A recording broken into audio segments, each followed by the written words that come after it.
गंवार पति। एक लड़की की शादी उसकी बिना मर्जी के एक सीधे साधे लड़के से हो जाती है, जिस लड़के के घर में उसकी माँ के अलावा और कोई नहीं था।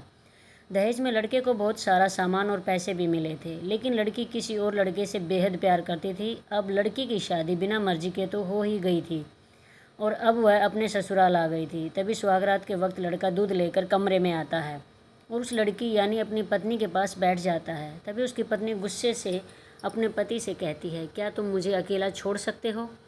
उसकी ये बात सुनकर उसका पति बहुत दुखी होता है, लेकिन फिर भी वह खुशी खुशी ये कहता है, नहीं, तुम आराम करो, मैं तो सिर्फ तुम्हारे लिए दूध लेकर आया था। यह कहकर वह कमरे से बाहर चला जाता है। लड़की मन मार कर ही रह जाती है, क्योंकि लड़की चाहती थी कि उसने झगड़ा क्यों नहीं किया ताकि वो उस गंवार से तलाक ले सके। अब लड़की को ससुराल में 3-4 दिन हो गए थे, मगर वो तो बस पूरा दिन फ़ोन पर बॉयफ्रेंड से बात करती थी और उधर लड़के की माँ बिना शिकायत करे दिन भर घर का सारा काम करती थी। वह सबके लिए खाना भी खुद ही बनाती थी। फिर भी उसकी माँ के चेहरे पर हर वक्त मुस्कुराहट ही रहती थी। लड़का एक कंपनी में छोटी सी नौकरी करता था। वह बेहद ही ईमानदार और मेहनती था। सुबह अपने काम पर जाता और शाम को थका हारा घर आता, मगर उसकी पत्नी उसे एक गिलास पानी भी नहीं पूछती थी। अब लड़के और लड़की की शादी को करीब 1 महीना हो गया था, मगर अब तक वह दोनों एक साथ कभी नहीं सोए थे। वैसे लड़का बहुत शांत स्वभाव का था, इसलिए वह अपनी पत्नी को कुछ भी नहीं कहता था। फिर भी अपनी पत्नी को खुद ही खाना डाल कर देता था, मगर उसकी पत्नी उसके साथ बैठकर खाना कभी नहीं खाती थी। वह अपना खाना अपने कमरे में अलग बैठकर खाती थी। लड़की को दहेज में एक स्कूटी भी मिली थी। लड़का जैसे ही अपने काम पर निकल जाता, उसके आधे घंटे बाद ही लड़की भी अपनी स्कूटी लेकर अपने बॉयफ्रेंड से मिलने चली जाती थी और लड़के के आने से पहले ही वो अपने ससुराल वापस आ जाती थी। एक दिन लड़के की काम की छुट्टी थी और वह घर पर ही था, तो लड़की ने अच्छे भले खाने को भी गंदा कह के अपनी सासू माँ को उल्टा सीधा कहकर खाने को बाहर फेंक देती है।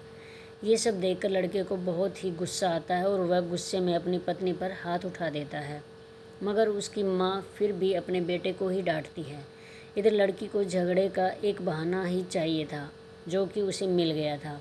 तभी वो बिना बोले अपनी स्कूटी लेकर अपने बॉयफ्रेंड के पास चली जाती है और अपने बॉयफ्रेंड के पास जाकर कहती है कि अब एक पल भी मुझे उस घर में नहीं रहना।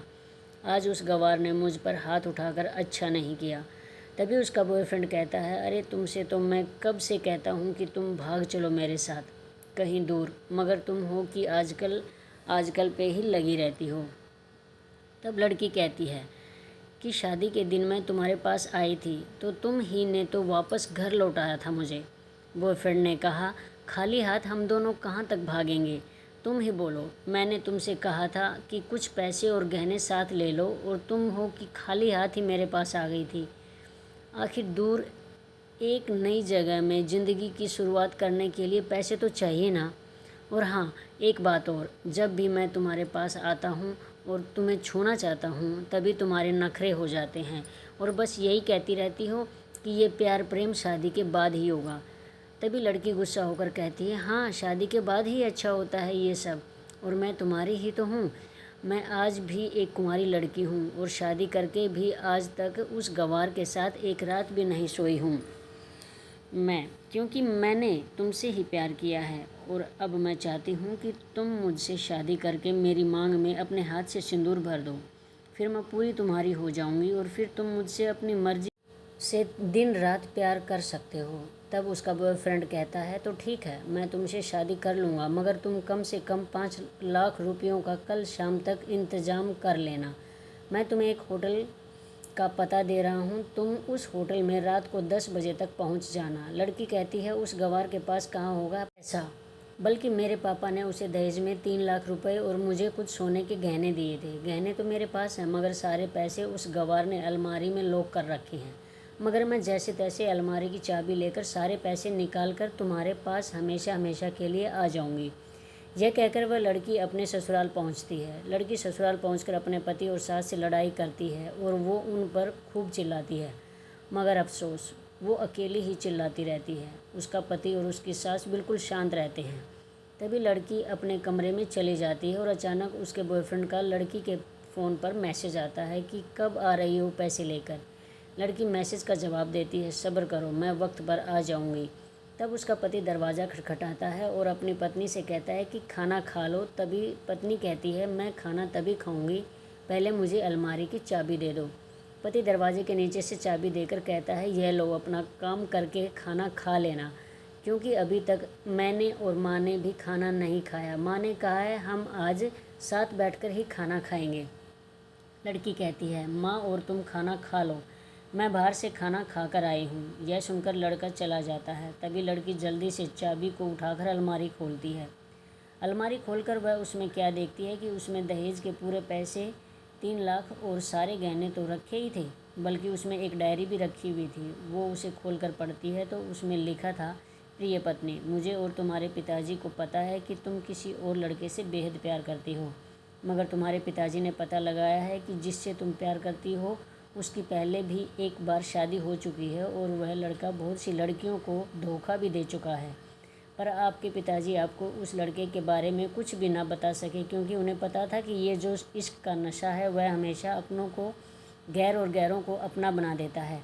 इसलिए तुम्हारे पिताजी ने मेरे आगे हाथ जोड़कर ये कहा था कि मेरी बेटी का हमेशा ख्याल रखना। एक बाप के मुंह से एक बेटी की कहानी सुनकर मेरी भी आंखों में आंसू आ गए और मुझे यकीन हो गया था कि एक अच्छा पति होने का सम्मान मुझे मिले या ना मिले, मगर एक अच्छा दामाद होने की इज्जत मैं हमेशा पा सकता हूँ। और मुझे दहेज में मिले सारे पैसे और सोने के गहने मैंने तुम्हारी अलमारी में रख दिए हैं, क्योंकि दहेज के नाम से मुझे नफ़रत हो चुकी थी। इस दहेज के कारण ही मैंने अपनी बहन और पिता को खोया था, और मेरे पिता के अंतिम शब्द भी यही थे कि किसी बेटी के बाप से कभी 1 रुपया भी दहेज ना लेना। और उस डायरी में यह भी लिखा था कि तुम मुझसे आज़ाद हो और तुम कहीं भी जा सकती हो। डायरी के बीच के पन्नों में तलाक के पेपर रखे हैं, जहाँ मैंने पहले ही अपने साइन कर दिए हैं। जब तुम्हें लगे कि अब इस गवार के साथ नहीं रहना, तब तुम भी इस तलाक के पेपर पर साइन करके अपने सारे पैसे और जेवर लेके जा सकती हो। लड़की डायरी पढ़कर हैरान थी और परेशान भी थी। ना चाहते हुए भी उसके गवार पति के शब्दों ने उसके दिल को छू लिया था। अब वो न चाहते हुए भी गवार पति के अनदेखे प्यार को वह महसूस करने लगी थी। वह फूट फूट के रोने लगी। डायरी में आगे लिखा था कि मैंने तुम्हें इसलिए मारा क्योंकि आपने माँ को गाली दी, और जो बेटा खुद के आगे अपनी माँ की बेइज्जती होते सहन कर ले, फिर वह बेटा ही कैसा। इसलिए मुझे माफ़ कर देना, क्योंकि मेरे लिए माँ का दर्जा सबसे बड़ा है, और आपको मैं दुल्हन बनाकर अपना हमसफ़र बना के लाया हूँ। आपसे ज़बरदस्ती करने नहीं, आपको मुझसे प्यार हो ना हो, लेकिन मैं अंत तक सिर्फ आपसे ही प्रेम करता रहूँगा। अब फैसला तुम्हारे ही हाथों में है। अब लड़की दुल्हन बन चुकी थी और उसकी आंखों से आंसू बह रहे थे। अचानक लड़की के बॉयफ्रेंड का फ़ोन आता है। तभी गुस्से में लड़की अपने फ़ोन को स्विच ऑफ करके फ़ोन का सिम कार्ड तोड़ देती है। अब उसे सब समझ में आ गया था कि जिससे वह बेहद प्यार करती थी, उसे तो सिर्फ पैसों से ही प्यार था, और सच्चा प्यार करने वाला तो मेरा पति ही था, जिसने सिर्फ मेरे पापा की इज्जत रखने के लिए ही उससे शादी कर ली, और उसे मेरा एक बॉयफ्रेंड है पता होने के बाद भी मुझसे इतना प्यार किया। मैं अपने पति का प्यार क्यों नहीं समझ पाई। यह सब सोचकर वह रोती रही। फिर उसने रोते हुए अलमारी का सारा सामान जैसा था वैसे ही रख कर ना जाने कब सो गई। अगले दिन उसकी पत्नी सुबह देर से जागी। तब तक उसका पति ऑफिस जा चुका था। तभी पहले नहा धोकर उसने साड़ी पहनी, फिर लंबा सा अपनी मांग में सिंदूर लगाया, जबकि पहले एक बिंदी जैसी साइड पर सिंदूर लगाती थी, ताकि कोई लड़का ध्यान ना दे और किसी को ये पता ना चल जाए कि वह एक शादीशुदा है।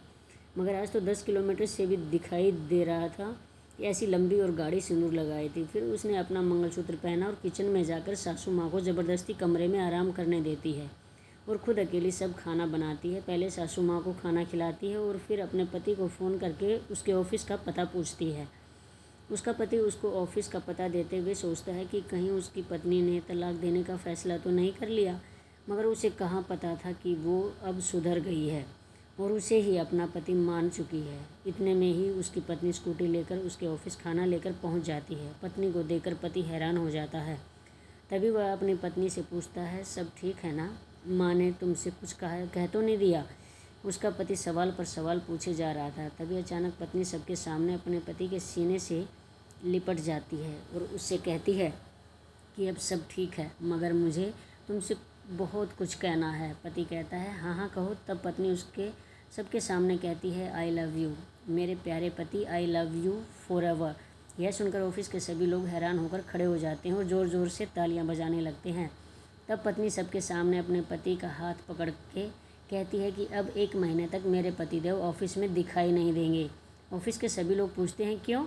तब लड़के की पत्नी कहती है, क्योंकि हम दोनों लंबी छुट्टी पर जा रहे हैं। पति पत्नी से कहता है, तुमको हो क्या गया है? तभी पत्नी पति से कहती है, मुझे तुमसे प्यार हो गया है। ये कहकर वह उसके सीने से दोबारा इस तरह लिपट जाती है जहाँ से वो अपने गंवार पति से कभी भी जुदा नहीं हो पाए। तभी उसका पति भी बहुत खुश हो जाता है और फिर वो दोनों अपने घर चले जाते हैं और खुशी खुशी अपना जीवन बिताते हैं और हमेशा खुश रहते हैं। तो दोस्तों, प्यार हमेशा उसे करना चाहिए जो आपसे प्यार करता हो और साथ ही आपकी इज्जत और आपके परिवार की इज्जत भी करता हो।